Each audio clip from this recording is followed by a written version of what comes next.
Hi everybody, welcome back to the 10th of an hour with Griffin Bridgers. For today's episode, episode 21, we're going to look at a recent IRS private letter ruling and examine how, under certain facts and circumstances, you can't really take a short-term loan through an IRA rollover.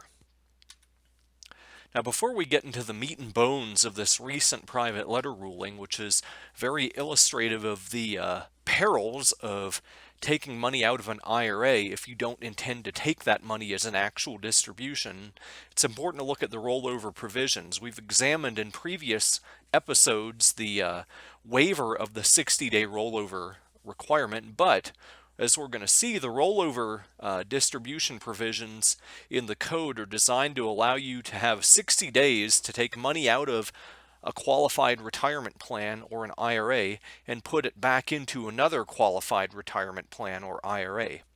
Now, if you fail to do so within those 60 days, then one, the distribution is going to be subject to income tax as ordinary income, and two, you could have an additional 10% withdrawal penalty that applies if the IRA owner has not reached the age of 59 and a half, unless there's an early withdrawal provision you can rely on, such as Code Section 72T, or a hardship withdrawal, or a COVID-related distribution under the CARES Act.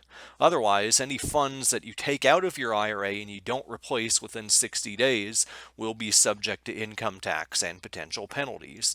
Now, because of the 60-day period, the question is, could you take funds out and use them as an interest-free loan during those 60 days and then put them back?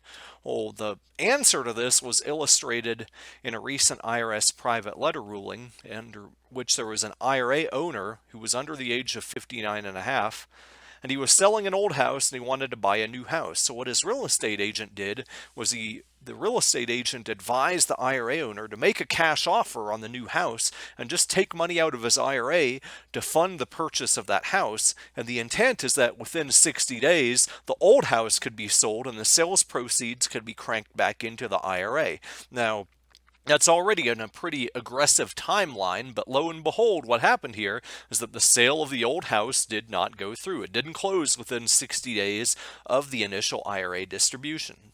So with previous rulings we've discussed, there is a waiver of this rollover period when there's some sort of error that the IRA can pin onto somebody else, or the IRA owner can pin on somebody else. And in this case, the IRA owner blamed the real estate agent and the IRA custodian for not telling him about the 60-day rollover period. Now, in order to waive the 60-day rollover period, the taxpayer, in this case the IRA owner, has to show that it would be against equity or good conscience not to waive the 60-day rollover period. And usually what the IRS would look at would be under the facts and circumstances that there's some health issue or disaster or error, some intervening factor outside of the control of the taxpayer that mandates this waiver because that intervening event caused the taxpayer not to be able to meet the 60-day requirement. But in this case, the facts and circumstances didn't warrant a waiver. One, because there's no obligation for the financial institution to inform the taxpayer of the 60-day rollover requirement. Now, notably, the form that the IRA owner in this case signed to take the distribution warned of a tax and a penalty. It didn't specifically say there was a 60-day rollover requirement, but the IRS says that a IRA custodian does not have to inform you about the 60-day rollover requirement. Now, the custodian under a qualified retirement plan or a plan administrator would have to do so, but that's not the case with an IRA. And similarly, what the IRS looked at is that the combined total of both the IRA custodian and the real estate agent failing to inform about the 60-day period didn't quite rise to the level of financial institution error. So overall, it was the taxpayer's fault and not somebody else's fault that the funds weren't put back in within 60 days. Now, I find it ironic that they didn't really rely on the facts and any sort of delays that would have resulted from the closing of the sale of the house But since that's so disjointed, they may not have wanted to go down that route. And the reason they might not have wanted to go down that route is really shown in the latter provisions of this ruling. And what the IRS really dug into here is that the spirit of the rollover provisions is to provide portability between eligible retirement plans and IRAs. And specifically quoted in this ruling by the IRS is that using a distribution as a short-term loan to cover personal expenses is not consistent with the intent of Congress to allow portability between eligible plans.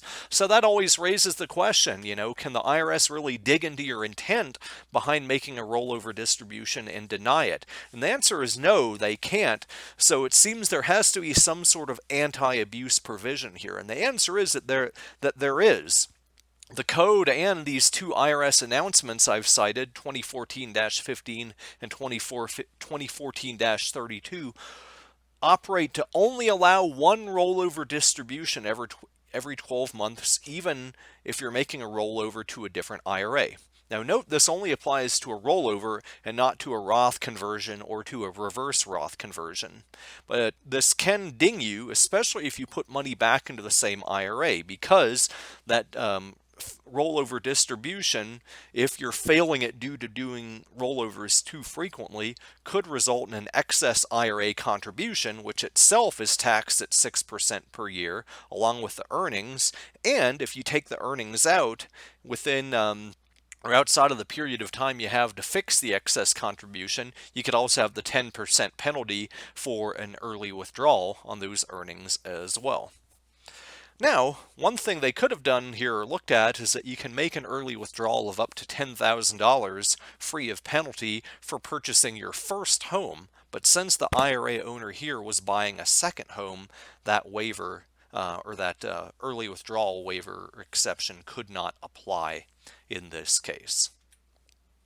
But that's it for today's episode of the 10th of an hour. As always, if you have questions or topic suggestions, you can email those to me at griffin.bridgers@gmail.com. Thank you for listening to this episode, and I look forward to seeing you in the next one.